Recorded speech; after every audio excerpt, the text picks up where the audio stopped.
Welcome to Tamil jobs insider YouTube channel. இந்த வீடியோவில் நம்ம இப்போ ரீசெண்டாக கோர்ட்லேருந்து வெளிவந்திருக்க உதவியாளர் வேலைவாய்ப்புக்கான அஃபிஷியல் நோட்டிஃபிகேஷன் பற்றி தான் பார்க்க போகிறோம். இந்த நோட்டிஃபிகேஷனில் அசிஸ்டன்ட் மட்டும் இல்லாமல் வேறு ஸ்டெப்பில் போஸ்டிங்ஸ் கொடுத்துருக்காங்க. அப்ளை பண்ணுறதுக்கு எக்ஸ்பீரியன்ஸே தேவையில்லை, நீங்கள் ஃப்ரெஷர்ஸ் எலிஜிபிள் தான். ஒவ்வொரு போஸ்டிங்கை பொறுத்து சேலரி குவாலிஃபிகேஷன் வேரி ஆகுது. இனிஷியல் சேலரியே பர் மந்த்துக்கு 30,000 ரூபாய் சொல்லியிருக்காங்க. ஆன்லைன் மூலமாக நீங்கள் விண்ணப்பிச்சுக்கலாம். அப்ளை பண்ணுறதுக்கு எந்த ஒரு கம்யூனிட்டிக்கும் அப்ளிகேஷன் ஃபீஸ், எக்ஸாமினேஷன் ஃபீஸ் எதுவுமே இல்லை. எல்லோரும் ஆன்லைனில் ஃபார்ம் மட்டும் சப்மிட் பண்ணாலே போதுமானது. ஜாப் லொக்கேஷன்ஸ் பார்த்தீங்கன்னா நம்ம தமிழ்நாட்டில் தான் உங்களுக்கு எல்லா போஸ்டிங்ஸுமே கொடுத்துருக்காங்க. ஓகேங்களா? ஸோ விண்ணப்பிக்க உங்களுக்கு February 20 வரைக்கும் டைம் கொடுத்துருக்காங்க. தமிழ்நாட்டில் இருக்க 38 மாவட்டத்தை சார்ந்த ஆண்கள், பெண்கள் எல்லாருமே இந்த போஸ்ட்டுக்கு எலிஜிபிள் தான். இதோட அஃபிஷியல் நோட்டிஃபிகேஷன் அண்ட் எலிஜிபிலிட்டி பற்றின டீட்டெயில்ஸ் இப்போ நான் ப்ரீஃபாக எக்ஸ்பிளைன் பண்ணுறேன். வீடியோவை ஸ்கிப் பண்ணாமல் முழுமையாக பாருங்கள். அதுக்கு முன்னாடி நீங்கள் இப்போ தான் இந்த சேனலுக்குள்ளே முதல் முறையாக வரீங்க அப்படின்னா நம்ம சேனலை சப்ஸ்கிரைப் பண்ணிவிட்டு பெல் சிம்பல் ப்ரெஸ் பண்ணி ஆல்கிற நோட்டிஃபிகேஷனில் செட் பண்ணிக்கிங்க. அப்போ தான் நாங்கள் கொடுக்குற எல்லா கவர்மெண்ட் ஜாப் ஆப்பர்ச்சுனிட்டியும் உங்கள் ஃபோனுக்கே நோட்டிஃபிகேஷனாக கிடைக்கும். இந்த ரெக்ரூட்மெண்ட் ரிலேட்டடான apply link and notification link எல்லாமே இந்த வீடியோவோட டிஸ்கிரிப்ஷன்லையும் ஃபஸ்ட்டு கமெண்ட்லையும் பின் பண்ணியிருக்கேன், செக் பண்ணி பாருங்கள். இந்த வீடியோவுக்கு ஒரு லைக் கொடுத்துருங்க. நீங்கள் கொடுக்குற லைக் தான் எங்களுக்கு அடுத்தடுத்து வீடியோ போகிறதுக்கான மிகப்பெரிய மோட்டிவேஷனாக இருக்கும். இப்போ வாங்க நம்ம வீடியோக்குள்ளே போகலாம். இதுதான் இந்த ஜாபுக்கான அஃபிஷியல் நோட்டிஃபிகேஷன். இந்த நோட்டிஃபிகேஷன் பார்த்தீங்கன்னா உங்களுக்கு MHCலேருந்து ரிலீஸ் பண்ணியிருக்காங்க. அதாவது மெட்ராஸ் ஹைகோர்ட் அப்படின்னு சொல்லுவாங்க. அங்கேருந்து இந்த நோட்டிஃபிகேஷன் கொடுத்துருக்காங்க. முக்கியமாக இந்த வீடியோ ஒரு இண்டிபெண்டன்ட் ரிவ்யூ வீடியோ தான், எஜுகேஷன் பர்பஸ்க்காக தான் போஸ்ட் பண்ணுறோம். இந்த போஸ்ட்டுக்கு விண்ணப்பிக்காததும் உங்களோட சொந்த விருப்பம் தான். ஓகேங்களா? ஸோ இந்த நோட்டிஃபிகேஷனில் உங்களுக்கு பார்த்தீங்கன்னா வேரியஸ் டைப்பில் போஸ்டிங்ஸ் கொடுத்துருக்காங்க. ஹைகோர்ட் ஆஃப் மெட்ராஸ்லேருந்து நோட்டிஃபிகேஷன் ரிலீஸ் பண்ணியிருக்காங்க. ஆன்லைன் மோடில் நீங்கள் விண்ணப்பிச்சுக்கலாம் அப்படிங்கிறது மென்ஷன் பண்ணியிருக்காங்க. முக்கியமாக போஸ்டிங்ஸ் பார்த்தீங்கன்னா கன்சாலிடேட்டட் பேசிஸில் தான் ரெக்ரூட் பண்ணுறாங்க. அதாவது கான்ட்ராக்சுவல் பேசிஸில் ரெக்ரூட் பண்ணுறாங்க. 2 விதமான பதவிகள் இருக்குது. அதாவது ரிசர்ச் ஃபெல்லோ கேட்டகரியில் உங்களுக்கு ஒரு வேக்கன்சிஸ் ரெக்ரூட் பண்ணுறாங்க. சேலரி பார்த்தீங்கன்னா இனிஷியல் சேலரியே பர் மந்த்துக்கு 45,000 ரூபாய் இருக்கும். அடுத்து ரிசர்ச் அசிஸ்டன்ட் கேட்டகரியில் 3 வேக்கன்சிஸ் ரெக்ரூட் பண்ணுறாங்க. இனிஷியல் சேலரி 30,000 ரூபாய் பர் மந்த்துக்கு இருக்கும் அப்படின்னு சொல்லியிருக்காங்க. இந்த போஸ்ட்டுக்கு ஆன்லைன் மூலமாக விண்ணப்பிக்க February 20 வரைக்கும் உங்களுக்கு டைம் கொடுத்துருக்காங்க. ஏஜ் லிமிட்டை பொறுத்த வரைக்கும் பார்த்தீங்கன்னா 30 வயது வரைக்கும் இருக்கவங்க எலிஜிபிள். இந்த நோட்டிஃபிகேஷனோட குரூஷியல் டேட் 1/1/2026. அந்த டேட்குள்ளே அவங்க கேட்குற ஏஜ் லிமிட், எஜுகேஷன் குவாலிஃபிகேஷன் எல்லாமே உங்களுக்கு மீட் ஆகுதுன்னா நீங்கள் இந்த போஸ்ட்டுக்கு எலிஜிபிள், விண்ணப்பிச்சுக்கலாம். ஸோ 30 வயது வரைக்கும் இருக்க மேல் ஃபீமேல் எலிஜிபிள். இதில் டேட் ஆஃப் பர்த்தில் பார்த்தீங்கன்னா உங்களுக்கு டவுட் வரும் அப்படிங்கிறதுக்காக அதையுமே இங்கே மென்ஷன் பண்ணியிருக்காங்க. January 2, 1996 அந்த டேட்டுக்கு அப்புறம் பிறந்தவங்க இந்த போஸ்ட்டுக்கு எலிஜிபிள். ஓகேங்களா?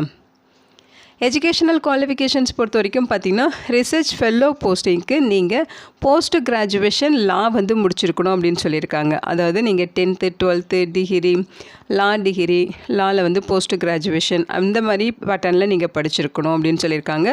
அல்லது 10th 12th முடிச்சுட்டு 5 years லா டிகிரி, அதுக்கப்புறம் PG டிகிரி இந்த மாதிரி நீங்கள் படிச்சிருந்தாலும் எலிஜிபிள் தான்.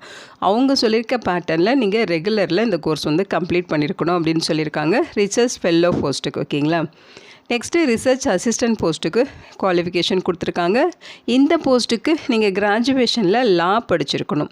பேச்சுலர் டிகிரி கம்ப்ளீட் பண்ணாலே எலிஜிபிள் அப்படின்னு சொல்லியிருக்காங்க. அதுவும் பார்த்திங்கன்னா 10th 12th பேச்சுலர் டிகிரி லா அப்படின்னு சொல்லி இந்த பேட்டர்னில் நீங்கள் படிச்சிருக்கீங்கன்னா எலிஜிபிள். அல்லது 10th 12th 5 year லா டிகிரி இந்த மாதிரி நீங்கள் படிச்சிருந்தாலும் எலிஜிபிள் சொல்லியிருக்காங்க. ஸோ அவங்க சொல்லியிருக்க மாதிரி இந்த பேட்டர்னில் நீங்கள் படிச்சிருக்கணும். ஸோ உங்களுக்கு பார்த்தீங்கன்னா கம்ப்யூட்டர் யூஸ் பண்ணுற அந்த ஸ்கில் இருக்கணும், கம்ப்யூட்டர் நாலேஜ் இருக்கணும் அப்படிங்கிற மாதிரி சொல்லியிருக்காங்க. ஸோ அதே மாதிரி பார்த்தீங்கன்னா உங்கள் மேலே எந்தவித கிரிமினல் கேசஸும் இருக்கக்கூடாது அப்படிங்கிறதையும் மென்ஷன் பண்ணியிருக்காங்க. ஓகேங்களா? இந்த போஸ்டிங்ஸ் பார்த்தீங்கன்னா உங்களுக்கு கான்ட்ராக்சுவல் பேசிஸில் ரெக்ரூட் பண்ணுறாங்க. இனிஷியலே பார்த்தீங்கன்னா உங்களுக்கு 1 yearக்கு இதோட ஒர்க் இருக்கும் அப்படின்னு சொல்லியிருக்காங்க. நீங்கள் எப்படி ஒர்க் பண்ணுறீங்க அப்படிங்கிற பொறுத்து இந்த டைம் பீரியட் உங்களுக்கு எக்ஸ்டெண்ட் பண்ணி தருவாங்க. ஓகேங்களா? நீங்கள் நல்லா ஒர்க் பண்ணுறீங்க, நல்லா பெர்ஃபார்ம் பண்ணுறீங்க அப்படிங்கிற பட்சத்தில் எக்ஸ்ட்ரா 1 year இதோட ஒர்க்கை எக்ஸ்டெண்ட் பண்ணி தருவோம் அப்படின்னு சொல்லியிருக்காங்க. ஸோ நீங்கள் நல்லா ஒர்க் பண்ணிங்கன்னா 2 வருடங்கள் இந்த ஜாபில் நீங்கள் கண்டினியூ பண்ணலாம். ஓகேங்களா? இதில் உங்களுக்கு 2 ஸ்டெப்ஸு சொல்லியிருக்காங்க. ஃபஸ்ட்டு ரெஜிஸ்ட்ரேஷன் பண்ணுறது, அதுக்கப்புறம் ஆன்லைன் அப்ளிகேஷன் ஃபார்ம் ஃபில் பண்ணுறது. ஸோ ரெஜிஸ்ட்ரேஷன் பண்ணுறது இதுதான். ஸோ அவங்க சொல்லியிருக்க இந்த லிங்க்கில் போய்ட்டு தான் நீங்கள் ஆன்லைனில் அப்ளிகேஷன் ஃபஸ்ட்டு ரெஜிஸ்ட்ரேஷன் பண்ணணும். அந்த ரெஜிஸ்ட்ரேஷன் பண்ணுறப்போ உங்களோட மெயில் ஐடி, ஃபோன் நம்பர், வேலிடான டீட்டெயில்ஸ் தரணும். அதே மாதிரி உங்களுடைய நேம் SSLC சர்டிஃபிகேட்டில் எப்படி இருக்கோ அதே மாதிரி நீங்கள் என்ட்ரு பண்ணணும்னு சொல்லியிருக்காங்க. பாஸ்வேர்டு க்ரியேட் பண்ணிட்டு அந்த பாஸ்வேர்டை ரீடைப் பண்ணணும். ஒரு கேப்சா ஷோ ஆகும். அந்த கோடை நீங்கள் டைப் பண்ணி சப்மிட் பண்ணிட்டீங்கன்னா உங்களுக்கு ரெஜிஸ்ட்ரேஷன் ப்ராசஸ் கம்ப்ளீட் ஆகிடும். OTP ரிசீவ் ஆகும். ஸோ அதை நீங்கள் வெரிஃபை பண்ணிட்டீங்க அப்படின்னா அந்த மெயில் ஐடி பாஸ்வேர்டு யூஸ் பண்ணி நீங்கள் மறுபடியும் லாகின் பண்ணி ஆன்லைனில் போய்ட்டு அப்ளை பண்ணுற மாதிரி இருக்கும். ஓகேங்களா? ஸோ அந்த மெயில் ஐடி, ஃபோன் நம்பர் வேலிடான டீட்டெயில்ஸாக இருக்கணும். இந்த ரெக்யூன் ப்ராசஸ் முடிகிற வரைக்கும் அதை நீங்கள் ஆக்டிவாகவும் வச்சுக்கணும் அப்படின்னு சொல்லியிருக்காங்க. ஸோ இங்கே பார்த்தீங்கன்னா ஆன்லைன் அப்ளிகேஷன் ஃபார்ம் ஃபில் பண்ணுற ப்ராசஸ். இதில் உங்களுக்கு 5 ஸ்டெப்ஸ் எக்ஸ்பிளைன் பண்ணியிருக்காங்க. Personal information, educational qualification details, additional information, declaration, confirm your details அப்படின்னு சொல்லி. ஸோ இதில் பார்த்தீங்கன்னா ஸ்டெப் 1 பர்சனல் இன்ஃபர்மேஷன்ஸ் எல்லாமே நீங்கள் A to Z எல்லாமே ஃபில் பண்ணுற மாதிரி இருக்கும். அதை சேவ் பண்ணிட்டு நெக்ஸ்ட் ஸ்டெப் கொடுத்தீங்கன்னா செகண்ட் ஸ்டெப் போகும்.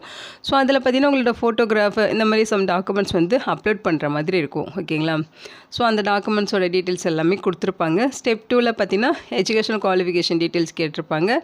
அதில் உங்களோட 10th mark sheet, 12th mark sheet, bachelor degree certificate, professional degree certificate, professional டிகிரியில் பிஜி முடிச்சிருந்தால் அதுக்கான சர்டிஃபிகேட்டு, அதேமாதிரி enrolment certificate, experience certificate, computer skill இருக்குன்னா அதுக்கான சர்டிஃபிகேட்டு, அச்சீவ்மெண்ட் அதாவது எக்ஸ்ட்ரா கரிக்குலர் ஆக்டிவிட்டீஸில் அச்சீவ் பண்ணியிருக்கீங்கன்னா அதுக்கான சர்டிஃபிகேட்டுன்னு சொல்லி எல்லாமே நீங்கள் ஸ்கேன் பண்ணி அப்லோட் பண்ணுற மாதிரி இருக்கும். ஓகேங்களா? ஸோ அதை அப்லோட் பண்ணிவிட்டு சேவ் பண்ணிட்டு நெக்ஸ்ட் ஸ்டெப் கொடுத்தீங்கன்னா ஸ்டெப் 3 வரும். அது உங்களுக்கு டிக்ளரேஷனாக இருக்கும். ஸோ அதையும் இங்கே எக்ஸ்பிளைன் பண்ணியிருக்காங்க. அது எல்லாமே கரெக்டாக செக் பண்ணிவிட்டு ஸோ ஸ்டெப் 4 டிக்ளரேஷன் முடிச்சுட்டு நீங்கள் சேவ் கொடுத்துட்டு நெக்ஸ்ட் ஸ்டெப் கொடுத்தீங்கன்னா உங்களுக்கு கன்ஃபர்மேஷன் யுவர் டீட்டெயில்ஸ் கேட்கும். அதில் உங்களோட அப்ளிகேஷன் ப்ரிவ்யூ வரும். அதில் நீங்கள் கொடுத்துருக்க டீட்டெயில்ஸ்லாம் கரெக்டாக இருக்கா, ஏதாவது மிஸ்டேக் இருக்கா அப்படின்னு சொல்லி செக் பண்ணிவிட்டு அதை கரெக்ஷன் பண்ணிவிட்டு அதுக்கப்புறம் நீங்கள் அப்ளிகேஷன் வந்து சப்மிட் பண்ணுற மாதிரி இருக்கும். சப்மிட் பண்ணிட்டு அந்த அப்ளிகேஷனை நீங்கள் பிரிண்ட் அவுட் எடுத்து ஒரு ரெஃபரன்ஸ்க்காக நீங்கள் வந்து வச்சுக்கலாம் அப்படிங்கிறதையும் சொல்லியிருக்காங்க. இங்கே பார்த்தீங்கன்னா செலெக்ஷன் ப்ராசஸ் கொடுத்துருக்காங்க. செலெக்ஷன் ப்ராசஸை பொறுத்த வரைக்கும் அவங்க பார்த்தீங்கன்னா உங்களோட அகடாமிக் ரெக்கார்டு, அதேமாதிரி கோ கரிக்குலர் ஆக்டிவிட்டீஸ் அண்ட் பர்ஃபார்மன்ஸில் உங்களோட அச்சீவ்மெண்ட்டு இது எல்லாமே பேஸ் பண்ணி ஷார்ட் லிஸ்ட்டு பண்ணுவாங்க. ஷார்ட் லிஸ்ட்டு பண்ண கேண்டிடேட்ஸ்க்கு விவோ வாய்ஸுக்கான இன்ஃபர்மேஷன் கொடுத்து விவோ வாய்ஸ் டெஸ்ட்டுக்கு கூப்பிடுவாங்க. அந்த விவோ வாய்ஸ் டெஸ்ட்டில் நீங்கள் எப்படி பெர்ஃபார்ம் பண்ணுறீங்களோ அதை பொறுத்து தான் உங்களை வந்து ரெக்ரூட் பண்ணுவோம் அப்படிங்கிற மாதிரி சொல்லியிருக்காங்க. இந்த செலெக்ஷன் ப்ராசஸ் அதாவது விவோ வாய்ஸ் டெஸ்ட்டு பார்த்திங்கன்னா நம்ம தமிழ்நாட்டிலேயே உங்களுக்கு சென்னையில் நடக்கும் அப்படிங்கிறதையும் மென்ஷன் பண்ணியிருக்காங்க. ஓகேங்களா? ஸோ அது வென்யூ, டைமு, டேட்டு இதெல்லாமே வந்து உங்களுக்கு லேட்டராக தெரியப்படுத்துவோம் அப்படின்னு மென்ஷன் பண்ணியிருக்காங்க. பிளேஸ் ஆஃப் போஸ்டிங்ஸை பொறுத்த வரைக்கும் நம்ம தமிழ்நாட்டில் தான் போஸ்டிங்ஸ் இருக்கும், அதுவும் சென்னையில் தான் போஸ்டிங்ஸ் இருக்கும் அப்படின்னு சொல்லியிருக்காங்க. ஸோ இங்கே சொல்லியிருக்காங்க பாருங்கள், போஸ்டிங்ஸை பொறுத்த வரைக்கும் தமிழ்நாடு ஸ்டேட் ஜூடிக்கல் அகாடமி சென்னை 28 இந்த பிளேஸில் தான் உங்களுக்கு போஸ்டிங்ஸ் இருக்கும் அப்படிங்கிறதுமே சொல்லியிருக்காங்க. ஓகேங்களா? நீங்கள் ஃபிசிக்கலாக ஃபிட்டடாக இருக்கீங்களா அப்படின்னு தெரிஞ்சுக்கிறதுக்காக ஃபிசிக்கல் ஃபிட்னஸ் சர்டிஃபிகேட்மே நீங்கள் வந்து ப்ரொடியூஸ் பண்ணுற மாதிரி இருக்கும்னு சொல்லியிருக்காங்க. இங்கே ஜென்ரல் இன்ஸ்ட்ரக்ஷன்ஸ் கொடுத்துருக்காங்க, எல்லாமே ஒரு தடவை படித்து பார்த்துருங்க. ஸோ இந்த ஜாப்க்கான விவோ வாய்ஸ் டெஸ்ட் இது ரிலேட்டடான அப்டேட் எல்லாமே நீங்கள் தெரிஞ்சுக்கணும் அப்படின்னா அவங்களோட அஃபிஷியல் வெப்சைட் அட்ரஸ், அதாவது ஜூடிக்கல் அகாடமியோட அஃபிஷியல் வெப்சைட் பார்த்தீங்கன்னா இதுதான் www.tnsja.tn.nic.in. இந்த வெப்சைட்டில் போய்ட்டு நீங்கள் விவோ வாய்ஸ் டெஸ்ட்டுக்கான அப்டேட் எல்லாமே தெரிஞ்சுக்கலாம். இந்த ஒர்க் ரிலேட்டடான மெட்ராஸ் ஹைகோர்ட் ரிலேட்டடான லேட்டஸ்ட் அப்டேட் எல்லாமே நீங்கள் தெரிஞ்சுக்கணும் அப்படின்னா MHCயோட அஃபிஷியல் வெப்சைட் www.mhc.tn.gov.in இந்த அஃபிஷியல் வெப்சைட்டில் போய்ட்டு நீங்கள் செக் பண்ணி தெரிஞ்சுக்கலாம் அப்படின்னு சொல்லியிருக்காங்க. ஸோ நீங்கள் எல்லா அப்டேட்டும் தெரிஞ்சுக்கணும் அப்படின்னா இந்த 2 வெப்சைட்டுமே நீங்கள் செக் பண்ணி பார்த்துக்குங்க. ஸோ இதை பார்த்திங்கன்னா நம்ம தமிழ்நாட்டில் இப்போ ரீசெண்டாக வெளிவந்திருக்க நியூ ஜாப் ஆப்பர்ச்சுனிட்டி, ஒரு டீசெண்டான சேலரி உங்களுக்கு ப்ரொவைட் பண்ணுறாங்க. இந்த ஜாப் ரிலேட்டடான லிங்க் டீட்டெயில்ஸ் எல்லாமே இந்த வீடியோவோட டிஸ்கிரிப்ஷன்லையும் ஃபஸ்ட்டு கமெண்ட்லையும் பின் பண்ணியிருக்கேன், செக் பண்ணி பாருங்கள். இந்த வீடியோ உங்களுக்கு யூஸ்ஃபுல்லாக இருக்கும்னு நினைக்கிறேன். உங்கள் ஃப்ரெண்ட்ஸ் அண்ட் ரிலேட்டிவ் அப்படின்னு சொல்லி நிறைய பேருக்கு இந்த வீடியோவை ஷேர் பண்ணுங்கள். இந்த போஸ்ட்டுக்கு விண்ணப்பிக்க இன்ட்ரெஸ்ட் இருக்கவங்க விண்ணப்பிச்சுக்கோங்க. Thank you so much and bye.